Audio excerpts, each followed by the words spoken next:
اور جب لاتے تھے تو اپنے دسترخوان پر بٹھا کر اپنے ساتھ افطاری کرایا کرتے. اور پھر فرمایا اللہ تعالیٰ نے لن تنالوا البر حتی تنفقوا مما تحبون، اللہ کے راستے میں وہ چیز دینی ہے جو تمہیں زیادہ پیاری ہو. کون سی چیز جو تمہیں؟ میں تھوڑا سا بے باک ہوں، بعض دوستوں کے ساتھ، سب کے ساتھ نہیں. ایک دوست مدرسے میں گھی دینے آئے ایک دفعہ، تو وہ والا گھی دے گئے جو سب سے سستا تھا. تو میں نے کہا مجھے دیانتداری سے بچائے، آپ یہی کھاتے ہیں گھر میں؟ کہنے لگے نہیں.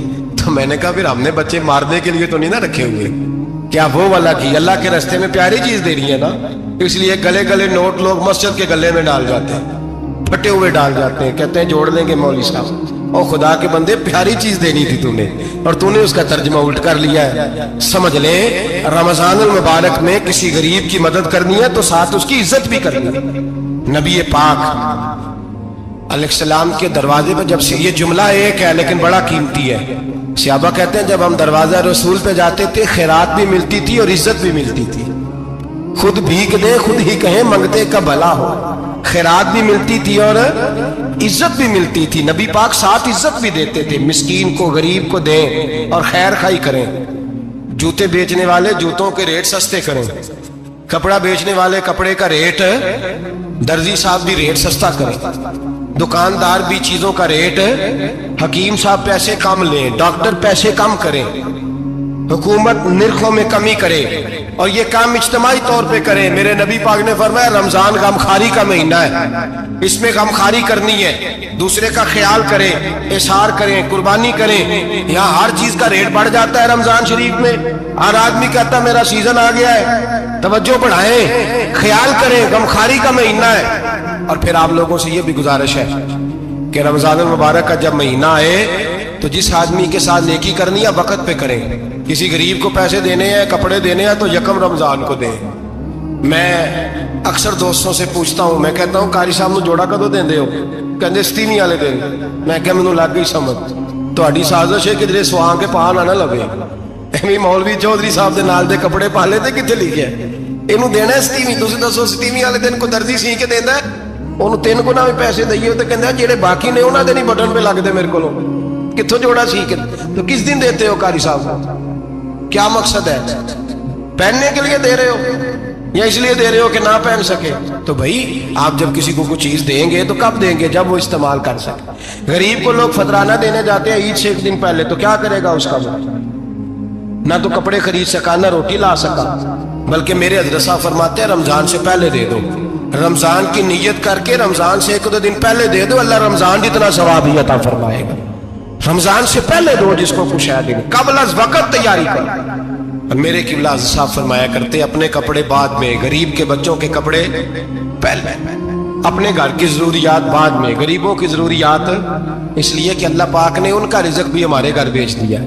ہماری ڈیوٹی لگائی ہے کہ تم نے بانٹنا، بانٹنے والے بنو. اور یہ ذہن بنائے کہ پتہ نہیں کس کا حصہ تھا جو اللہ نے میرے گھر بھیجا، یہ ذہن بنا کے بانٹ. اور جس کو دینے جائیں، ہاں آپ کو اجازت ہے تھوڑا بہت پتہ کرنے کی، لیکن تھوڑا بہت تفتیش کرنے کی اجازت، بال کی کھال اتارنے کی اجازت.